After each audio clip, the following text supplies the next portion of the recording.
"I'm not your wife, stop acting like it," she snapped when I asked about our venue walkthrough, and those words cut deeper than any knife ever could. The irony wasn't lost on me that she chose to say this at our own engagement party, surrounded by 60 guests who had come to celebrate what they thought was our future together. I had spent months planning this evening on the rooftop venue in Charleston, coordinating with both our families, arranging the catering, selecting the perfect champagne, and making sure every detail reflected the life I thought we were building together. The view of the harbor at sunset was supposed to be romantic, a perfect backdrop for announcing our wedding date to friends and family who'd traveled from 3 different states to be here. Rachel looked absolutely stunning that night in the emerald dress we'd picked out together during a shopping trip that had felt like such a happy preview of married life, but something felt fundamentally different from the moment guests started arriving. She seemed distracted, almost restless, like she was performing the role of happy fiancé rather than living it authentically.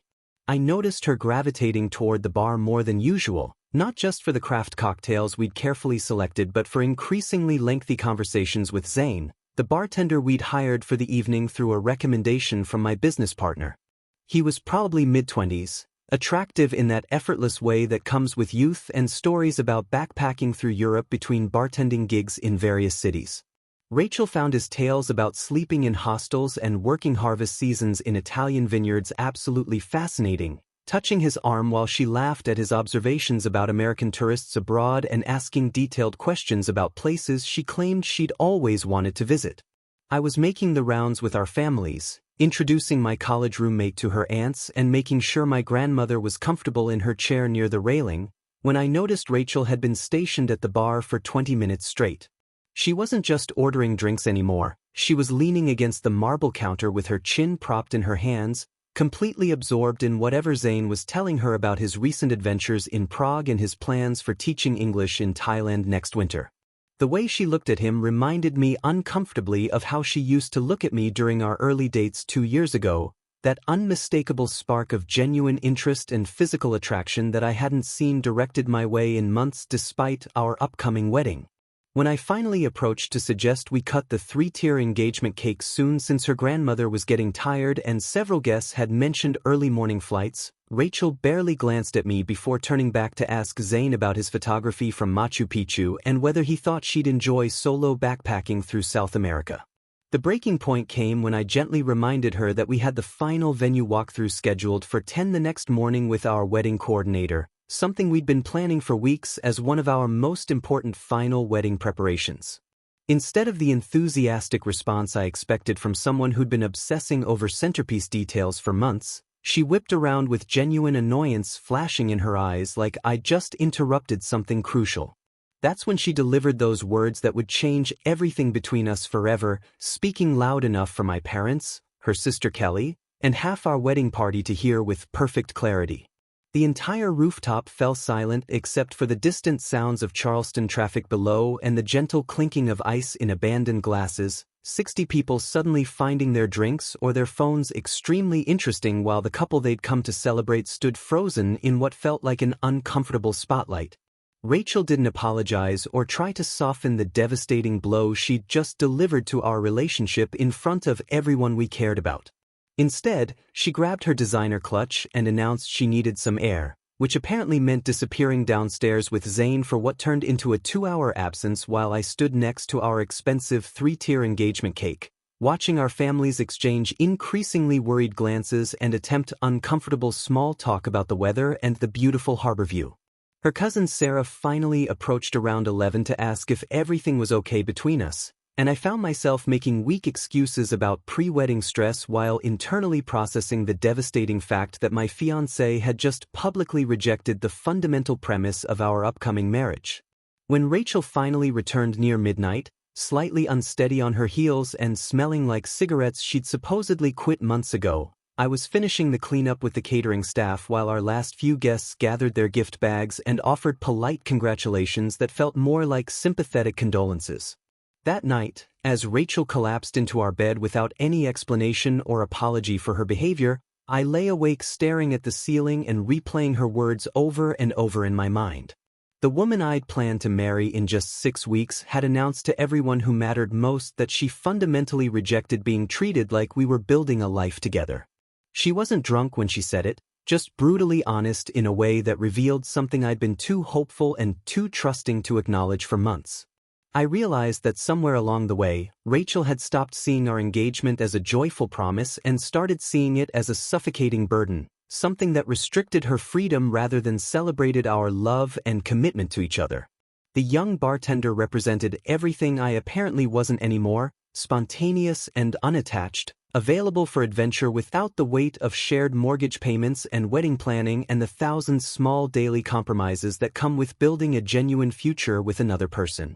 The next morning, while Rachel slept off what appeared to be a significant hangover accompanied by the faint scent of unfamiliar cologne on her dress, I made the decision that would define the rest of my life. Instead of pretending nothing had happened or trying to salvage what was clearly a fundamentally broken situation, I calmly told the remaining guests that the party was over and thanked them sincerely for coming to what had turned into an unexpectedly revealing evening about our relationship. My parents offered to help with cleanup, their faces etched with concern and barely concealed disappointment, but I insisted on handling it myself, needing the physical activity and solitude to process what had just happened to my carefully planned future. By sunrise, I had packed away the untouched 3-tier engagement cake, returned the rented crystal glassware to the catering truck, and was already mentally preparing for the difficult conversations I would need to have that Monday morning with various professionals. At exactly 9 o'clock, I walked into the downtown offices of Thomas Mitchell,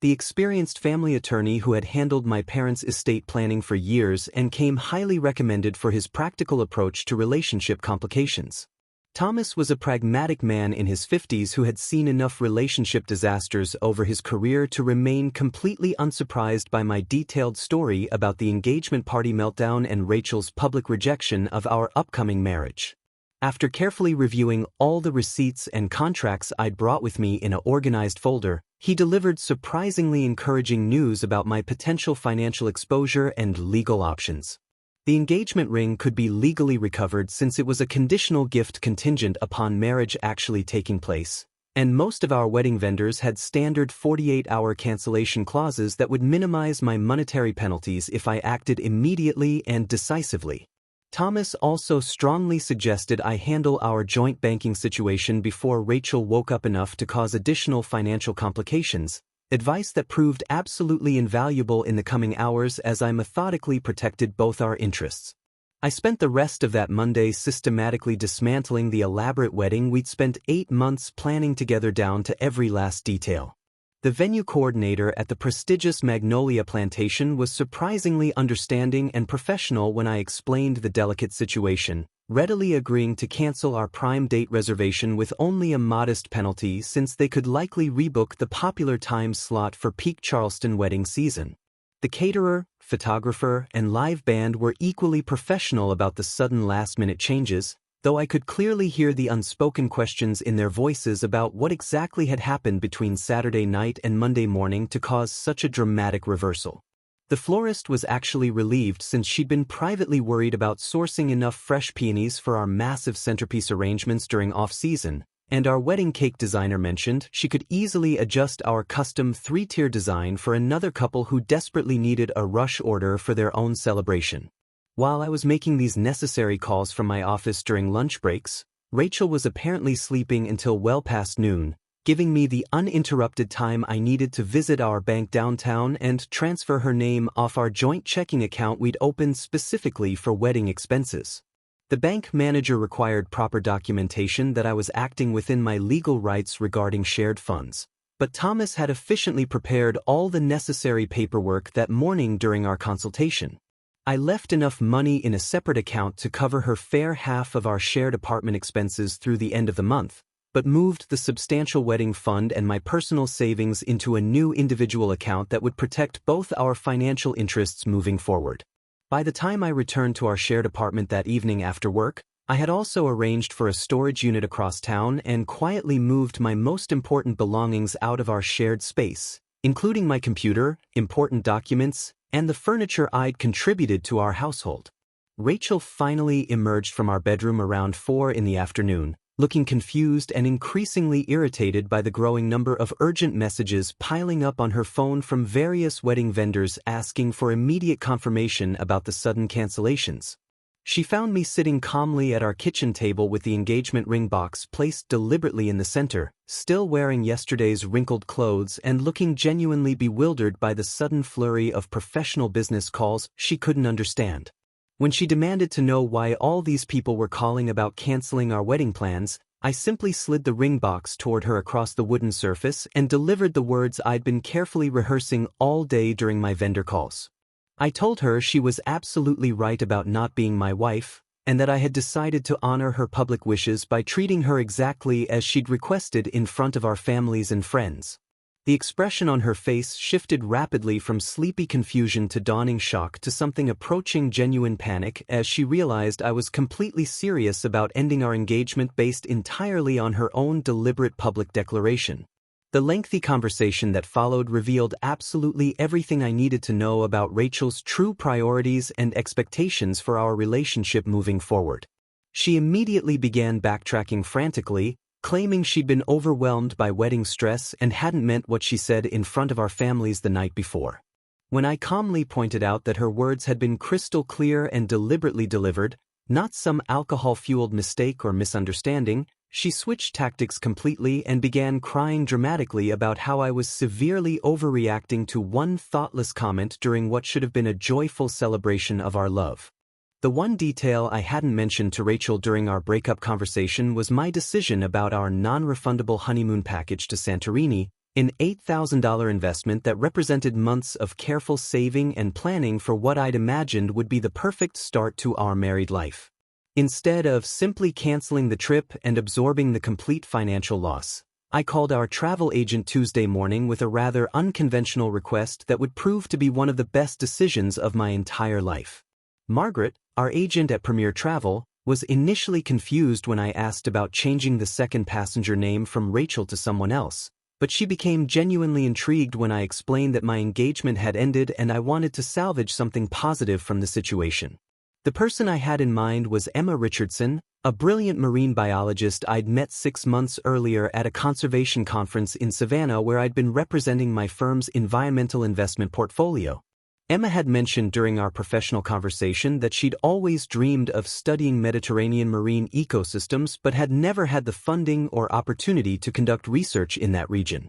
She was exactly the kind of person who would appreciate the scientific value of exploring Greek waters, and I remembered being impressed by her genuine passion for her work and her infectious enthusiasm for ocean conservation projects. When I called Emma that Tuesday afternoon, she initially thought I was joking about inviting her on what she assumed was some kind of elaborate research expedition to study Mediterranean marine life. Her laughter was warm and genuine as she asked if I was seriously offering her a chance to collect specimens and document underwater ecosystems in the Aegean Sea, something she'd only dreamed about during her graduate studies. When I explained the honest situation about my broken engagement and my desire to see the expensive trip serve some meaningful purpose, Emma's tone shifted to something between sympathy and excitement as she realized I was completely serious about the scientific opportunity. Emma's enthusiasm for the research possibilities was immediately apparent as she began discussing the types of marine life we might encounter around Santorini's volcanic formations and the potential for documenting species adaptation in the unique underwater environment. Her excitement was infectious and reminded me why I'd enjoyed our initial conversations so much at the conference, her ability to find wonder and purpose in situations that others might see as purely recreational. After thinking it over for 24 hours, Emma called back to accept the invitation with the understanding that this would be a legitimate research expedition rather than any kind of romantic getaway. The practical arrangements were surprisingly straightforward once Margaret understood the educational nature of our revised travel plans. Changing Rachel's name to Emma's required only a phone call and a small administrative fee, though Margaret mentioned she'd never handled such an unusual situation in her 15 years of booking honeymoon packages. Emma insisted on covering her own meals and incidental expenses, approaching the trip with the professional seriousness of someone who understood the value of unexpected research opportunities and didn't want to feel indebted for what she considered an incredible academic gift. Rachel discovered my honeymoon plan change in the most dramatic way possible when she tried to use our original confirmation number to modify the travel dates, apparently hoping we could reconcile and take the trip as some kind of relationship repair vacation. The travel agency's computer system showed Emma's name instead of hers, leading to a hysterical phone call where Rachel accused me of deliberately stealing her vacation and replacing her with another woman out of pure spite. Her voice was shrill with disbelief as she demanded to know how I could possibly give away her dream trip to Greece, a destination she'd chosen specifically for its romantic sunsets and Instagram-worthy photo opportunities. When Rachel showed up at my office that Thursday afternoon demanding I restore her name to the honeymoon reservation, I calmly explained that since she'd made it abundantly clear that she wasn't my wife and didn't want to be treated as such, she had no legal or logical claim to anything I'd purchased for our wedding or honeymoon. The conversation took place in our building's lobby with several colleagues watching, and Rachel's increasingly desperate arguments about her emotional attachment to the trip only reinforced my conviction that I'd made the right decision about ending our engagement. The final confrontation occurred when Rachel threatened to pursue legal action through her father's attorney, claiming I was vindicatively punishing her by giving away what she considered her rightful vacation. I responded by reminding her that the entire trip had been paid for with my money, planned according to my research about Greek islands, and booked under my name with her added as a guest who had now explicitly rejected the relationship that justified her inclusion. Her threat felt empty and desperate, the last attempt of someone who was finally realizing the full consequences of her public rejection of our future together. Emma's reaction to Rachel's threats was refreshingly mature and logical when I called to warn her about the potential drama surrounding our research trip. She found the entire situation somewhat amusing rather than concerning, joking that she should probably thank Rachel for inadvertently upgrading her research budget from non-existent to substantial while providing access to one of the world's most fascinating marine environments. Emma's perspective helped me realize that Rachel's anger was ultimately about losing control and financial benefits rather than any genuine heartbreak over our relationship ending, a distinction that made it much easier to move forward with clear conscience about my decisions.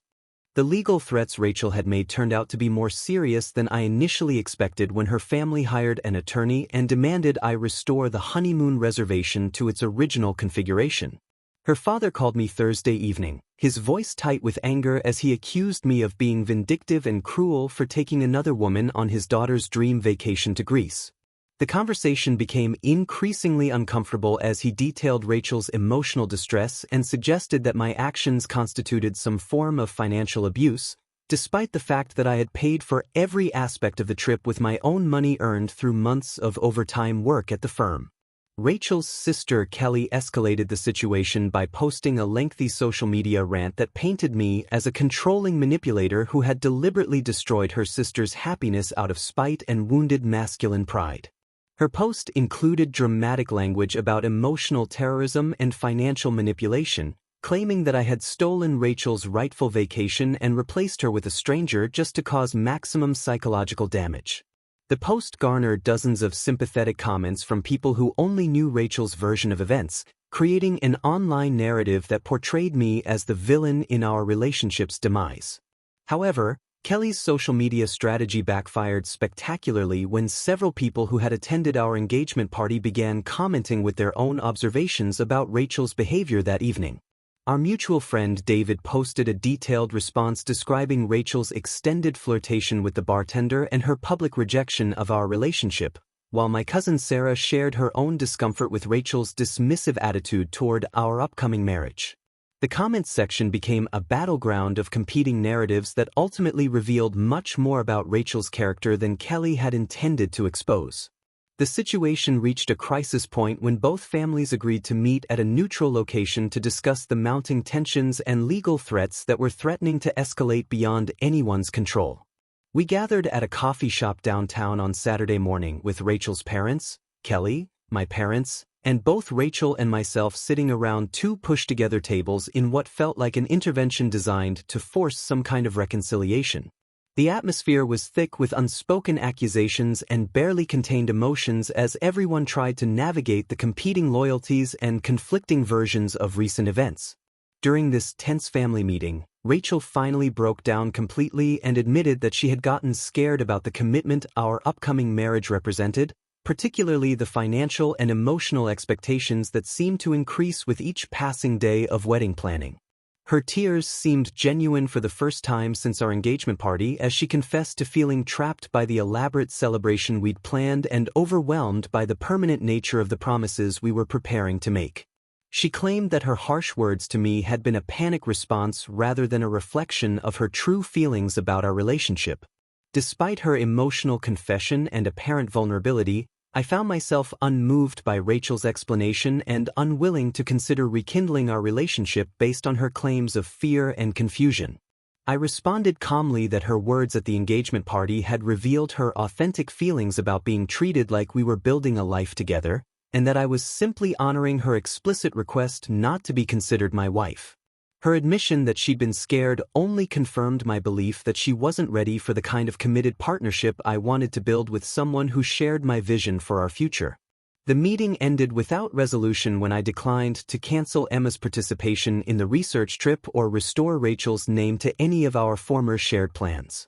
Rachel's family left clearly frustrated by my unwillingness to compromise, while my own parents expressed quiet support for my decision to prioritize my long-term happiness over short-term family harmony. The legal threats quietly disappeared after Thomas Mitchell sent a letter outlining the legal realities of conditional gifts and jointly purchased items, though the social media drama continued for several more weeks as people chose sides in what had become a very public relationship dissolution.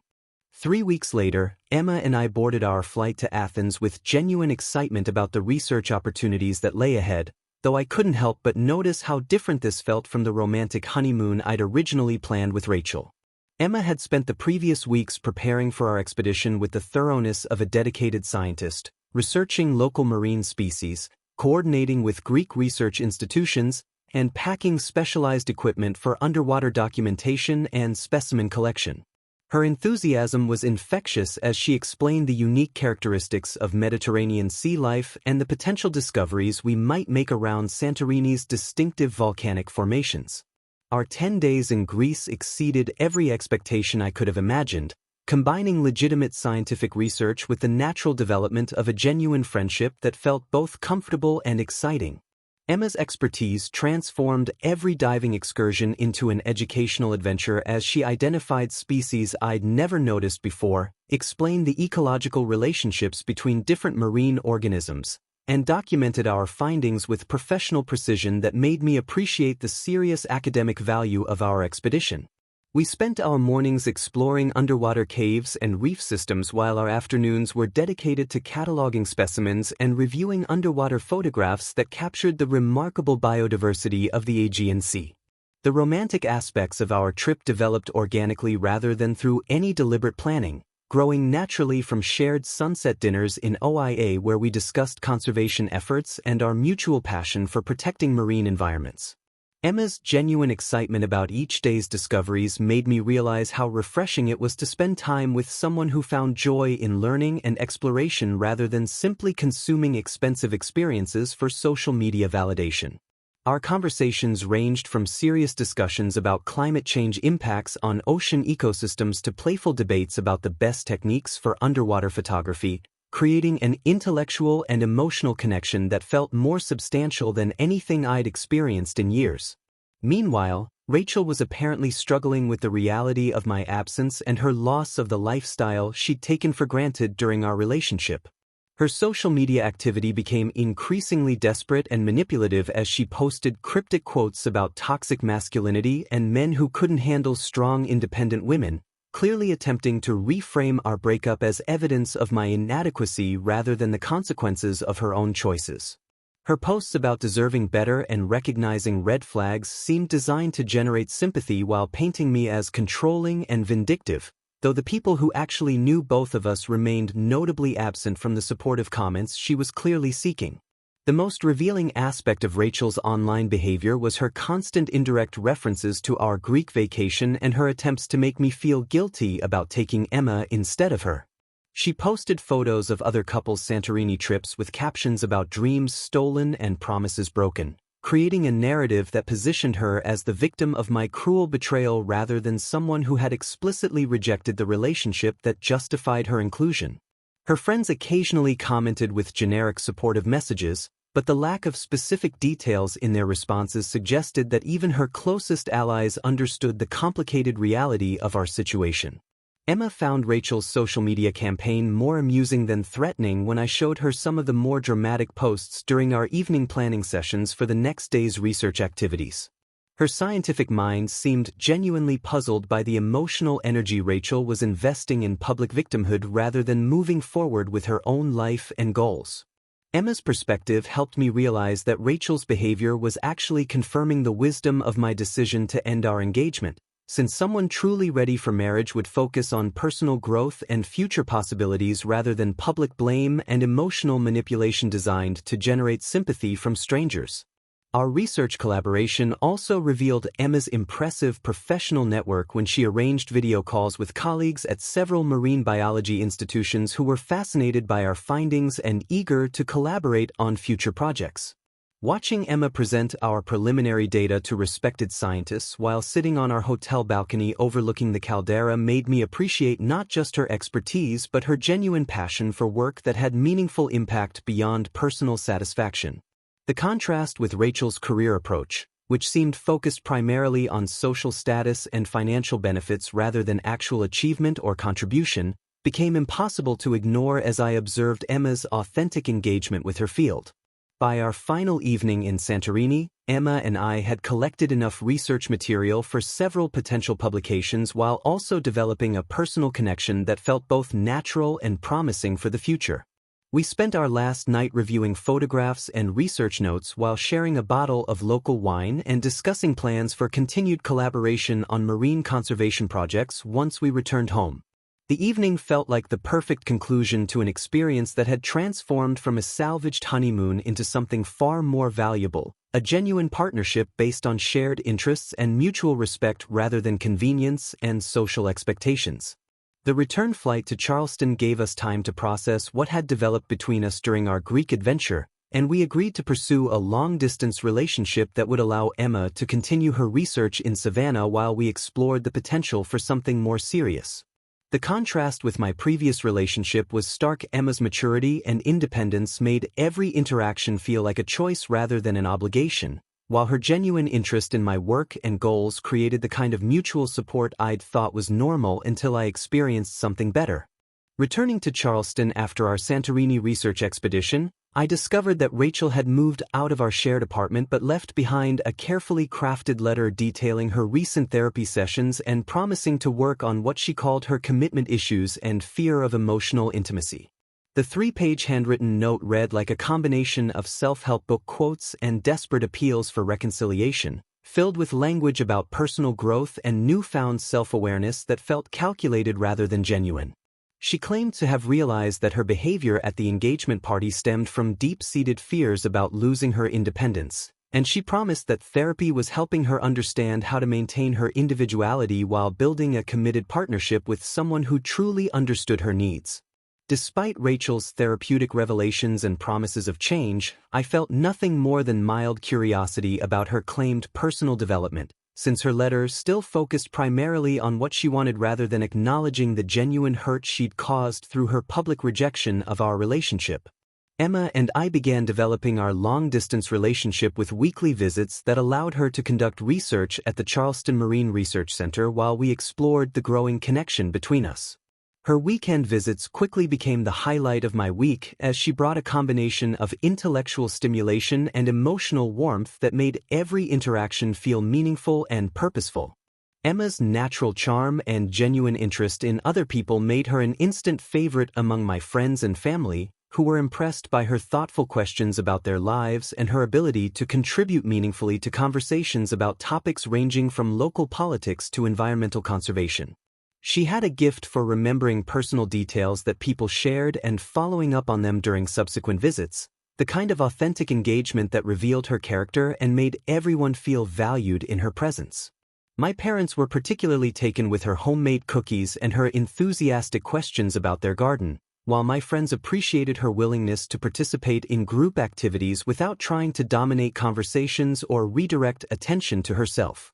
The contrast with Rachel's social approach became impossible to ignore as colleagues and friends met both women during various overlapping social situations around Charleston. Rachel made increasingly desperate attempts to reconnect with our mutual social circle, showing up uninvited to events where she knew I'd be present and making dramatic entrances designed to generate sympathy and attention. Her behavior at these gatherings was consistently self-focused as she complained about feeling excluded from group activities and made pointed comments about people who couldn't forgive honest mistakes or appreciate personal growth efforts. Meanwhile, Emma's approach to social situations was refreshingly natural as she focused on learning about other people rather than managing her own image or seeking validation for past grievances. During a barbecue at my friend Mark's house, Emma spent an hour helping his wife with meal preparation while asking genuine questions about their recent home renovation project, creating the kind of easy camaraderie that made her feel like a natural addition to our established friend group. Rachel's appearance at the same event created immediate tension as she made pointed comments about new relationships built on other people's misery and the importance of loyalty among long-term friends. Rachel's workplace visits became increasingly frequent and disruptive as she began showing up at my office building during lunch hours, apparently hoping to create opportunities for chance encounters that might lead to relationship discussions. Her strategy backfired when my colleagues began noticing her presence in the lobby and asking uncomfortable questions about whether she was experiencing some kind of personal crisis that required professional intervention. These unwanted visits culminated in an embarrassing scene where security had to ask her to leave after she followed me into the building's elevator and began crying about the man she'd let get away through her own foolish pride and fear. Emma's reaction to Rachel's increasingly desperate behavior was characterized by amusement rather than jealousy or concern, reflecting the emotional security that comes from understanding one's own worth and the strength of a relationship built on genuine compatibility. When I showed her screenshots of Rachel's social media posts about second chances and personal growth, Emma laughed and suggested that Rachel seemed to be working harder on her public image rehabilitation than on actual self-improvement. Her perspective helped me realize that Rachel's therapy claims were likely more about manipulation than genuine healing, since authentic personal growth typically involves taking responsibility for harm caused rather than demanding forgiveness and second chances. Our mutual friends began sending messages asking Rachel to plead her case about the good man she'd lost through temporary insanity and wedding stress, creating an increasingly uncomfortable situation where people who barely knew Emma felt entitled to advocate for Rachel's romantic interests. These well-meaning interventions revealed how effectively Rachel had managed to reframe our breakup as a story about fear and misunderstanding rather than fundamental incompatibility and her public rejection of our relationship's basic premises.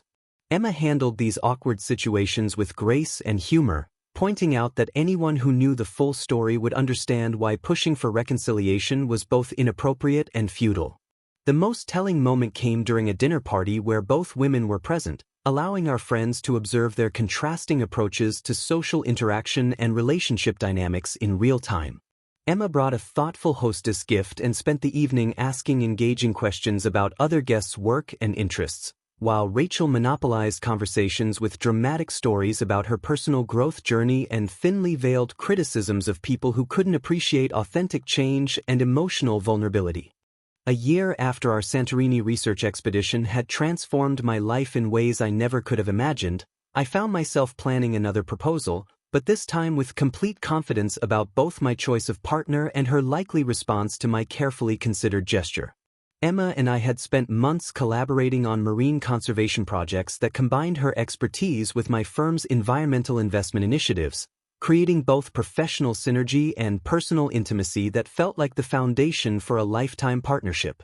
Our relationship had developed through shared experiences, mutual respect, and genuine compatibility rather than social expectations or financial convenience, giving me absolute certainty that this engagement would represent authentic commitment rather than societal performance. I chose to propose during a research dive in the Florida Keys, presenting Emma with a ring featuring a pearl we'd discovered together during our original Santorini expedition, a symbol of our shared adventures and collaborative approach to building something beautiful from unexpected circumstances. The underwater proposal felt perfectly appropriate for someone whose work focused on ocean conservation, and Emma's delighted laughter when she surfaced and realized what had happened confirmed that I'd chosen both the right moment and the right person for this life-changing commitment. Her immediate yes was followed by excited planning discussions about how we could combine our honeymoon with research opportunities in marine protected areas, reflecting the practical compatibility that made our relationship feel both romantic and sustainable.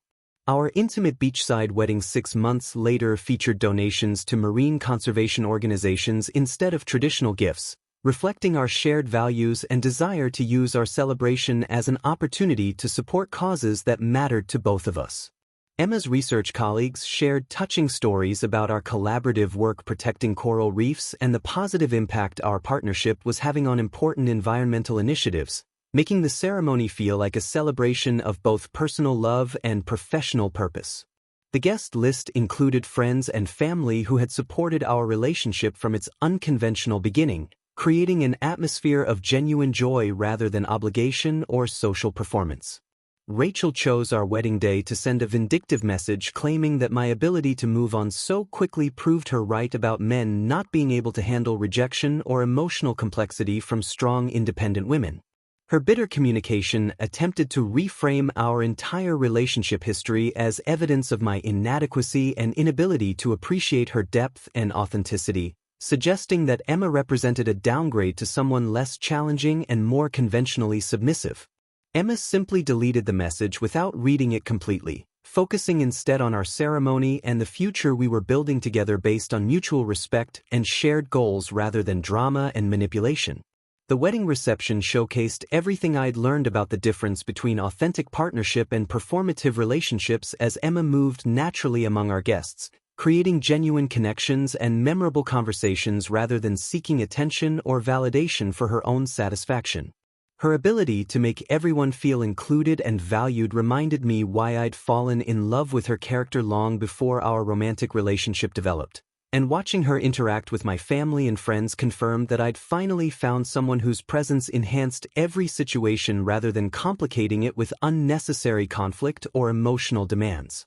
Our first year of marriage exceeded every expectation I'd had about what committed partnership could offer when both people approached it with maturity, generosity, and genuine care for each other's well-being and growth. Emma's research career flourished as she gained access to better funding and collaboration opportunities through my professional network, while my own work became more meaningful as I learned to evaluate environmental investments with the deeper understanding she'd provided about ecosystem protection and conservation science. We supported each other's professional goals while maintaining individual identities and interests, creating the kind of balanced relationship I'd always hoped was possible but had never experienced before meeting her. The contrast with my previous engagement became even more apparent as we planned our first anniversary trip to the Galapagos Islands, where Emma would conduct research on marine iguana populations while I photographed wildlife for a conservation awareness campaign my firm was funding. Our travel planning involved genuine collaboration and shared excitement about both the scientific opportunities and the personal adventure we'd experience together, rather than the elaborate performance and social media considerations that had characterized my previous attempts at relationship milestone celebrations. As I reflected on the dramatic changes in my life since that devastating engagement party, I realized that Rachel's cruel words had actually been the greatest gift she could have given me, forcing me to recognize that I deserved a partner who wanted to build a life together rather than someone who saw commitment as a limitation on her options. Emma's presence in my life had taught me what authentic love looked like when it was freely chosen and generously shared, rather than demanded and conditionally offered based on financial benefits or social status considerations. Our marriage represented everything I'd originally hoped to find with Rachel but had been too inexperienced to recognize was missing from our relationship dynamic, the mutual respect and emotional generosity that makes daily life feel like an ongoing adventure rather than a series of negotiations and compromises. Emma's ability to find joy in simple shared experiences while maintaining her own ambitious professional goals showed me what partnership could accomplish when both people approached it as an opportunity for growth rather than a limitation on individual freedom and authentic self-expression.